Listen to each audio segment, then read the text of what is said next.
ಆರಾಧನೆಗಳಲ್ಲಂತೂ ಮಾಡೇ ಮಾಡ್ತಾರೆ ಸರ್ ಇಂಥದ್ದು ಸಿಹಿ ಸಿಹಿ ತಿನಿಸನ್ನ.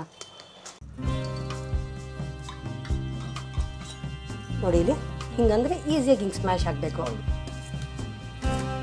ಸೊ ದ್ವಾದಶಿ ಪಾಲನೆ ಮಾಡಿದವ್ರಿಗೆ ಮನೇಲಿ ಪೂಜೆ ಮಾಡಿದಾಗ ನಿಮಗೆ ಆರಾಮಾಗಿ ಅಗ್ಗಿಷ್ಟಿಗೆಲ್ಲಿ ಮಾಡಿ ಅಡುಗೆ ಮಾಡೋದು ಖಂಡಿತ ಮುಂದಿನ ಸಂಚಿಕೆಗಳಲ್ಲಿ ತೋರಿಸ್ಕೊಡ್ತೀನಿ. ಪರಿಮಳ ನಿಮಗೆ ಗೊತ್ತಾಗ್ಬಿಡುತ್ತೆ ದೇವಸ್ಥಾನದಲ್ಲಿ ಇದ್ದೀನಿ, ಎಲ್ಲೋ ಯಾವುದೋ ಮಠದಲ್ಲಿ ಅಡುಗೆಗೆ ಬಂದಂಗೆ ವಾಸನೆ ಬರ್ತಿದೆಯಲ್ಲ ಅಂತ ಅನ್ಸತ್ತೆ ನಿಮಗೆ.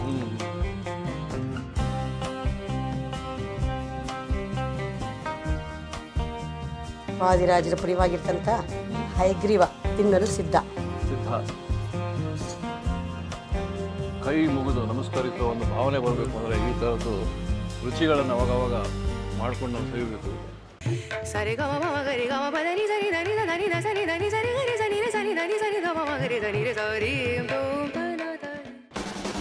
ನಮಸ್ಕಾರ ವೀಕ್ಷಕರುಗಳಿಗೆ. ಹೇಳಿ ಜಿಡಿ ಮಳೆಯಲ್ಲಿ ಬಂದಿದ್ದೀವಿ. ಮೈಸೂರು ಝಾನ್ಸಿ ಲಕ್ಷ್ಮೀಬಾಯಿ ರೋಡ್ ಇದು. ಬೋಧನ ಪ್ರಿಯ, ಪಾರಂಪರಿಕ ರುಚಿ, ಸಾಂಪ್ರದಾಯಿಕ ಸ್ವಾದ. ದೀಪಾ ಮಾಧವರವರು ಮಾಧವ ಶೈಲಿ ರುಚಿ ರೆಸಿಪಿಯಲ್ಲಿ ಎಕ್ಸ್ಪರ್ಟು. ಸೊ ಅವರ ಕೈ ರುಚಿಯಲ್ಲಿ ಇವತ್ತು ಮಾಧ್ವ ಶೈಲಿಯ ಹಯಗ್ರೀವ. ಬನ್ನಿ, ಕಂಠ ಕ್ಲೈಮೇಟು, ಸಾಂಪ್ರದಾಯಿಕ ರುಚಿಯಂತೆ ಬನ್ನಿ.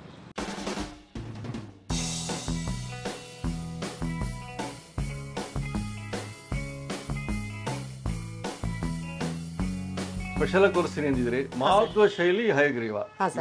ವೀಕ್ಷಕರಿಗೆ ದೀಪಾ ಮಾಧವರಾವ್ ಮಾಡುವ ನಮಸ್ಕಾರಗಳು.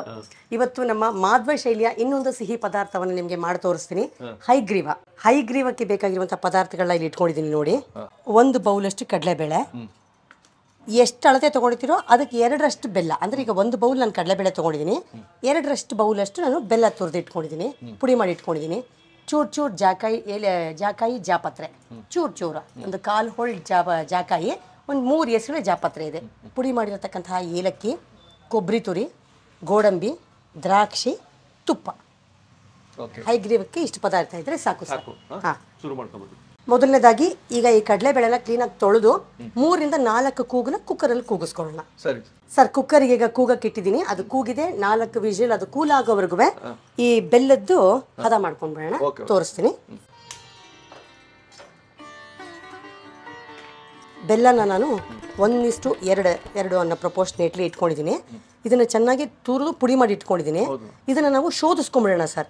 ಸಪೋಸ್ ಬೆಲ್ಲ ಮಾಡೋ ಟೈಮಲ್ಲಿ ಸಣ್ಣ ಸಣ್ಣ ಕಲ್ಲಿರ್ಬೋದು ಅಥವಾ ಸುಣ್ಣದ ಪುಡಿ ಇರ್ಬೋದು, ಆ ಥರದ್ದು ಸಿಕ್ಕಿದಾಗ ಹಯಗ್ರೀವದಲ್ಲಿ ಬಾಯಿಗೆ ಮಧ್ಯ ಸಿಕ್ಕುತ್ತೆ. ಸೊ ಇದನ್ನು ಎಳೆ ಪಾಕ ಮಾಡಿಕೊಂಡು ಶೋಧಿಸ್ಕೊಂಡ್ಬಿಡ್ತೀನಿ.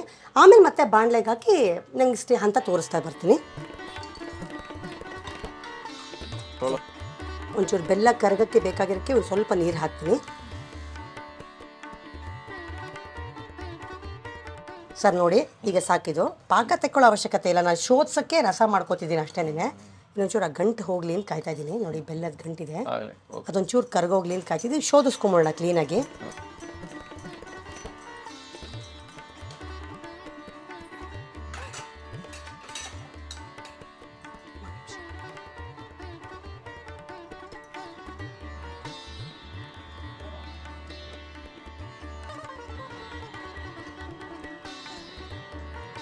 ಬೇರೆ ಕಲ್ಲು ಬರೋದಿಲ್ಲ ಸರ್, ಯಾಕೆಂದರೆ ಆರಿಸಿ ಕ್ಲೀನ್ ಮಾಡಿರ್ತೀವಿ.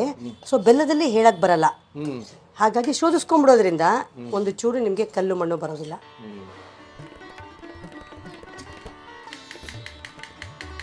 ಶೋಧಿಸಿದ್ದಾಗಿದೆ.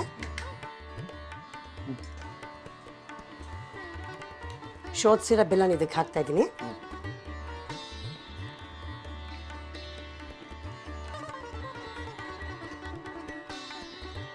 ಸರ್, ಈಗ ಕುಕ್ಕರಿಂದ ತೆಗೆದಿರೋಂಥ 3 ರಿಂದ 4 ಸಲ ಕೂಗಿಸ್ಕೊಂಡಿರೋಂತಹ ಕಡಲೆಬೇಳೆ ನೋಡಿ ಇಲ್ಲಿ ಹಿಂಗಂದ್ರೆ ಈಸಿಯಾಗಿ ಹಿಂಗೆ ಸ್ಮ್ಯಾಶ್ ಆಗಬೇಕು. ಹಂಗಂದ್ಬಿಟ್ಟು ಪೂರ ಹಣ್ಣು ಆಗ್ಬಿಡ್ಬಾರ್ದು. ಹಾಗಾಗಿ ನಾನು ಹೇಳಿದ್ದು 3 ರಿಂದ 4 ಕೂಗು ಸಾಕು ಅಂತ. ಈಗ ಹದವಾಗಿ ಬೆಂದಿದೆ, ಇದನ್ನ ಈಗ ಈ ಬೆಲ್ಲಕ್ಕೆ ಹಾಕ್ತೀನಿ.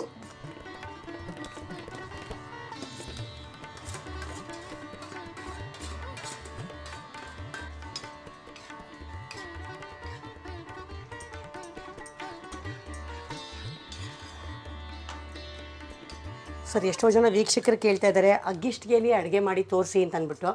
ಖಂಡಿತ ಮಾಡೋಣ. ಬರುವಂಥ ಮುಂದಿನ ಸಂಚಿಕೆಗಳಲ್ಲಿ ಈಸಿಯಾಗಿ ಮನೆ ಮಟ್ಟಕ್ಕೆ ಹಬ್ಬ ಹರಿದಿನಗಳಲ್ಲಿ ನೈವೇದ್ಯಕ್ಕಿರ್ಬೋದು ಅಥವಾ ದ್ವಾದಶಿ ಪಾಲನೆಗಳಿಗಿರ್ಬೋದು ಅಗ್ಗಿಷ್ಟಿಗೆಯಲ್ಲಿ ಒಲೆಯಲ್ಲಿ ಮಾಡ್ತೀನಿ ಅಂತಂದರೆ ತುಂಬ ಜನದ ಅಳತೆಗೆ ಮಾಡಬೇಕಾಗುತ್ತೆ. ದೊಡ್ಡ ದೊಡ್ಡ ಪಾತ್ರೆ ಆಗಿರ್ಬೋದು, ಒಲೆನೇ ಉದಿ ದೊಡ್ಡದಿರುತ್ತೆ. ಸೊ 4ರಿಂದ 5 ಜನಕ್ಕೆ 2 ಅಗ್ಗಿಷ್ಟಿಗೆ ಸಾಕು ಅನ್ಸುತ್ತೆ. ಸೊ ದ್ವಾದಶಿ ಪಾಲನೆ ಮಾಡಿದವ್ರಿಗೆ ಮನೇಲಿ ಪೂಜೆ ಮಾಡಿದಾಗ ನಿಮಗೆ ಆರಾಮಾಗಿ ಅಗ್ಗಿಷ್ಟಿಗೆಯಲ್ಲಿ ಮಾಡಿ ಅಡುಗೆ ಮಾಡೋದನ್ನು ಖಂಡಿತ ಮುಂದಿನ ಸಂಚಿಕೆಗಳಲ್ಲಿ ತೋರಿಸ್ಕೊಡ್ತೀನಿ.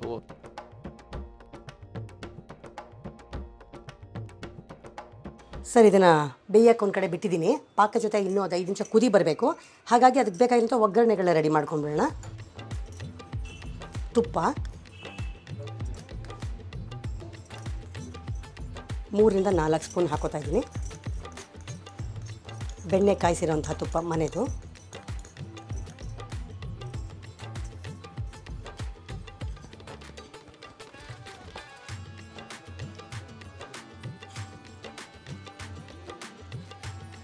ಸ್ವಲ್ಪ ಸಿಹಿ ಮುಂದೆ ಬೇಕು ಅಂತನ್ನೋರು 1:2.5 ಅಂದರೆ 1ಕ್ಕೆ 2.5 ಪ್ರಮಾಣದಲ್ಲಿ ಬೇಕಾದ್ರೆ ಬೆಲ್ಲ ಬಳಸ್ಕೋಬೋದು. ನಾನು ತಿಂದರೆ ಮುಖಕ್ಕೆ ತಿಕ್ಕಬಾರ್ದು, 2ನೇ ಸಲ ಹಾಕ್ಕೊಂಡು ತಿನ್ನಬೇಕು ಅನ್ನೋ ಒಂದು ಉದ್ದೇಶದಿಂದ 1ಕ್ಕೆ 2 ಅಳತೆಯಲ್ಲಿ ನಾನು ಬೆಲ್ಲ ತೊಗೊಂಡಿದ್ದೀನಿ.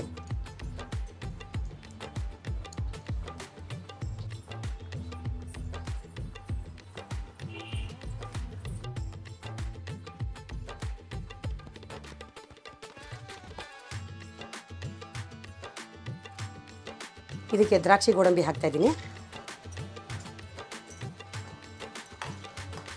ನೋಡಿ ಬರ್ತಾ ಇದೆ ಪರಿಮಳ ನೋಡಿ ಎಲ್ಲ. ಅಡಿಗೆ ಮನೆ ತುಂಬಾ ನೀವು ಹೇಳಿದ್ರಲ್ಲ, ಖಾರದ ಪದಾರ್ಥಕ್ಕೆ ಇಂಗಿನ ಒಗ್ಗರಣೆ, ಸಿಹಿ ಪದಾರ್ಥಕ್ಕೆ ತುಪ್ಪದ ಒಗ್ಗರಣೆ ಸರ್. ನಾನು ಕೊಬ್ಬರಿನೂ ಇದಕ್ಕೆ ಹಾಕೊಂಡ್ಬಿಡ್ತೀನಿ. ಅರ್ಧ ಹೋಳು ಕೊಬ್ಬರಿ ತುರಿ.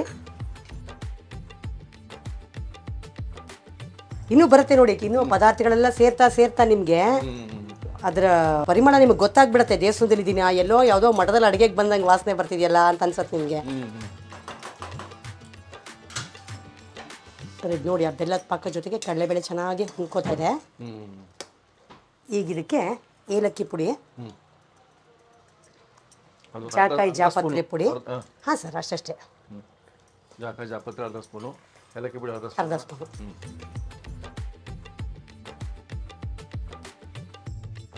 ನೋಡಿ 18 ಮೆಟ್ಲು ಪೂರ್ಣಗೊಳಿಸಿದ್ದಾರೆ. ಅವತ್ತು ನಾವು ಬಂದಿದ್ದೀವಿ ನೋಡಿ ಸರ್. ಇವತ್ತು ಕಂಪ್ಲೀಟ್ ಆಯ್ತು. ರಾಯರ ದಯೆಯಿಂದ ವಾದಿರಾಜರಿಗೆ ಪ್ರಿಯವಾದಂತಹ ಹೈಗ್ರೀವ ಸಿದ್ಧ ಆಯ್ತು. ಬಹಳ ಖುಷಿ ಆಯ್ತು ಸರ್ ಇವತ್ತು. ವಿಶೇಷ ಸಂಚಿಕೆ ವೀಕ್ಷಕರೇ. ಹೌದು. ಅಲ್ಲ, ನಾವು ಅನ್ಕೊಂಡಂಗೆ ಏನು ನಡೆಯಲ್ಲ ಅಂತಂದ್ರೆ ಎಷ್ಟು ಅನ್ಕೊಂಡ್ರು ಸಾಲದು ಸರ್. ಸಾಲದು. ಆಕ್ಚುಲಿ ನಿನ್ನೆ ಬರ್ಬೇಕಾಗಿತ್ತು, ಇವತ್ತು ಬಂದ್ವಿ. ನಿನ್ನೆ ಬಂದಿದ್ರೆ ಇನ್ನೂ ಒಂದಿನದ ಮೆಟ್ಲು ಇನ್ನೂ ಬಾಕಿ ಇತ್ತು ಸರ್. ಅದ್ರ ಬಗ್ಗೆನೂ ಎಷ್ಟು ಜನ ಕೇಳಿದ್ರು ಗೊತ್ತಾ ಸರ್? ಎಷ್ಟು ಒಂದು 2-3 ಜನ ಫಾಲೋ ಮಾಡಿದ್ರು. ಆಸ್ಟ್ರೇಲಿಯಾದಲ್ಲಿ ನನ್ನ ಫ್ರೆಂಡ್ ಪ್ರಫುಲ್ಲ ಅಂತ ಅನ್ನೋರು ನೋಡಿ ಹೇಗೆ ಸ್ಟಾರ್ಟ್ ಮಾಡಬೇಕು, ಏನು ಪ್ರೊಸೀಜರ್ ಅಂತ ಫೋನ್ ಮಾಡೋದು. ಅದಲ್ಲದೆ ಇಬ್ರು ಕಮೆಂಟಲ್ಲಿ ಕೇಳಿದ್ರು ಏನು ಪ್ರೊಸೀಜರು, ಹೇಗೆ ಮಾಡೋದು ನಮ್ಗೊಂಚೂರು ಅಂತ ಹೇಳಿ ಅಂತ. ಮಾಡಿದಕ್ಕೊಂದು 2-3 ಜನ ಅದನ್ನು ಕೇಳಿ ಮಾಡಿದ್ರಲ್ಲ ಸರ್, ಮಾಡೋದಕ್ಕೊಂದು ಸಾರ್ಥಕತೆ ಆಯಿತು. ಸರಿ, ಒಗ್ಗರಣೆ ಹಾಕೊಂಡಿರೋದು ಇದಕ್ಕೆ ಹಾಕ್ತಾ ಇದ್ದೀನಿ.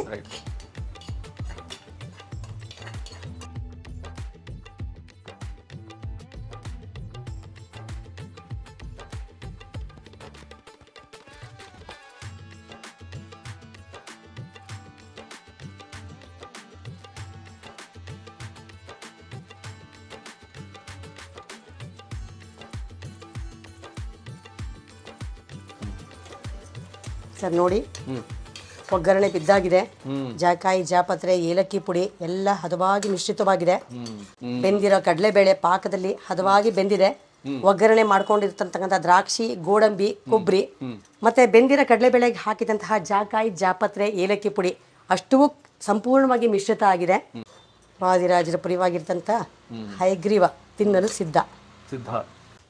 ಆರಾಧನೆಗಳಲ್ಲಂತೂ ಮಾಡೇ ಮಾಡ್ತಾರೆ ಸರ್ ಇಂಥ ಸಿಹಿ ತಿನಿಸನ್ನ. ಅಡುಗೆ ಮನೆ ತುಂಬ ಇತ್ತು ಪರಿಮಳ. ಹೆಂಗಿತ್ರಿ ಅದು? ದೇವಸ್ಥಾನದ ಪಾಕಶಾಲೆ ಪಕ್ಕ ಹಾದೋದಾಗಿರುತ್ತಲ್ಲ ಹಂಗೆ ಇತ್ತು. ಆವಾಗಲಿಂದ ಕಾಯ್ತಾ ಇದ್ದೀನಿ ನಾನು ಯಾವಾಗ ಕೊಡ್ತಾರೆ ಇವರು ಅಂತ ಟೇಸ್ಟ್ ಮಾಡೋದಕ್ಕೆ. ಬನ್ನಿ ಮಾಡ್ಬಿಡೋಣ. ನೀವು ಮನೇಲಿ ಮಾಡ್ಕೊಂಡು ಮಾಡಲೇಬೇಕಿದು.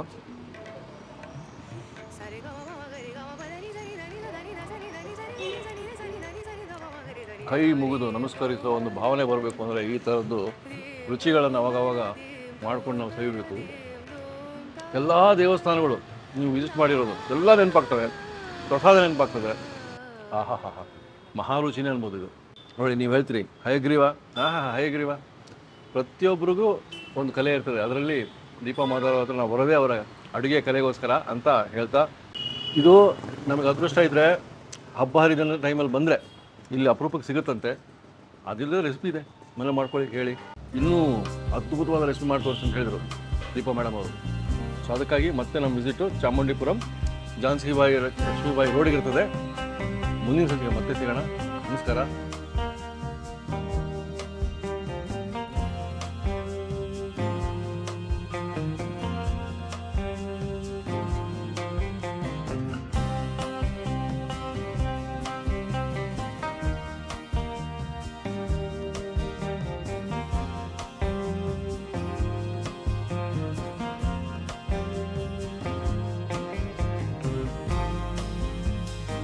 ಇನ್ನೂ ಅನೇಕ ಸ್ವಾದಿಷ್ಟ ರೆಸಿಪಿಗಳಿಗಾಗಿ ಸಬ್ಸ್ಕ್ರೈಬ್ ಮಾಡುವುದನ್ನು ಮರೆಯಬೇಡಿ.